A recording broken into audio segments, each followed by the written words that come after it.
Alors, ce n'est pas la peine de pouvoir vous mettre à regretter tout ce que vous avez pu faire autrefois ou ce que vous n'avez pas pu faire, vous n'avez pas pu réaliser.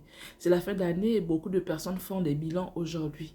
Nous tous, nous faisons des bilans. Mais ce que j'aimerais vous dire et ce que j'ai compris, c'est que ce n'est pas la peine de faire le bilan dans le sens où on regrette ce qu'on n'a pas pu réaliser et on regrette ce qu'on a pu faire qu'on n'aurait jamais dû faire. C'est pas la peine de le faire parce que le faire, ça veut dire que vous restez dans votre passé et ça va vous empêcher de pouvoir amorcer en bien ce qui arrive en fait. Vous n'allez pas pouvoir démarrer votre année avec succès et autres. Parce que vous voyez, même quand vous venez à peine de vous réveiller, si vous vous réveillez avec le regret, ce qui est sûr, c'est que votre journée sera plombée. Votre journée ne pourra pas rayonner, vous ne pouvez pas être la personne que vous voulez être parce que vous avez commencé avec le regret. À moins que vous puissiez vous rattraper très vite, vous rendre compte que vous êtes en train de regretter, en train de penser à autre chose. Là, vous pouvez revenir sur les meilleurs sentiments et avoir une belle journée. Donc, vous voulez commencer votre année, les regrets, mettez-les de côté parce que vous ne pouvez pas repartir dans le passé pour pouvoir changer ces choses-là. C'est inutile de le faire.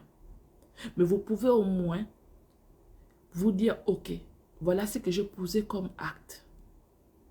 Comment je peux m'améliorer l'année qui arrive? Qu'est-ce que je peux faire concrètement pour pouvoir avoir une belle année?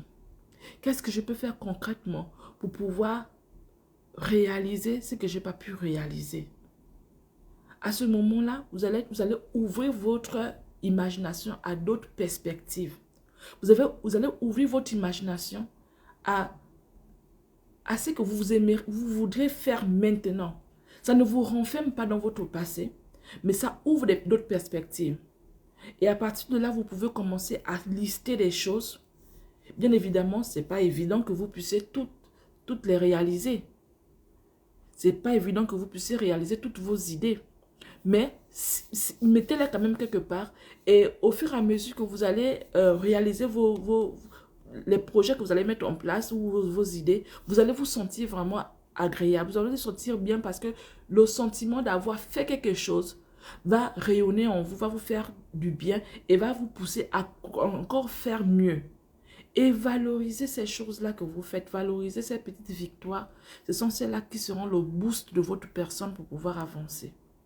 Donc on dit tous, on va faire le bilan, le bilan, le bilan. Si votre bilan est dans le sens de pouvoir regretter ce que vous avez fait, c'est une peine perdue.